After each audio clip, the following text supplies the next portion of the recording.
সুধী সম্মানিত দেশবাসী, আপনি যে যেখানে থাকেন ভালো থাকেন। আপনি ঘূর্ণিঝড়ের হাত থেকে আমরা মুক্তি পাই, আল্লাহ পাককে স্মরণ করি, মহান সৃষ্টিকর্তাকে স্মরণ করি। ঘূর্ণিঝড় 1980 সালে একটা ঘূর্ণিঝড় হয়েছিল, তোলার মতন উড়িয়ে ফেলেছে, তোলার মতো উড়িয়ে ফেলেছে।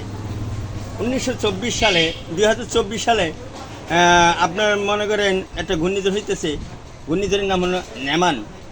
এবং দেখেন 1991 সালে যে একটা ঘূর্ণিঝড় হয়েছিল, সেখানে আপনার প্রায় 33,000 লোক নিহত হয়েছে এবং 1,55,000 লোক আহত হয়েছিল এই ঘূর্ণিঝড়ে।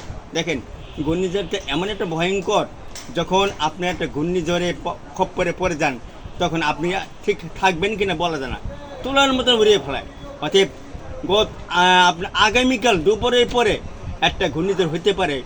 ঘূর্ণিঝড়ের হাত থেকে আপনারা নিরাপত্তা থাকার চেষ্টা করবেন। সরকার আপনাদের নিরাপত্তা জায়গা কেন্দ্র করে দিছে, সেখানে যায় আশ্রয় নেবেন এবং অবহেলা করবেন না। ঘূর্ণিঝড় নিয়ে কখনও বিশৃঙ্খলা করবেন না, গুরুত্ব দেওয়ার চেষ্টা করবেন। নিজে ভালো থাকেন, অন্যকে ভালো থাকার চেষ্টা করবেন। আমি মকলিস হামলাতে বলতেছি।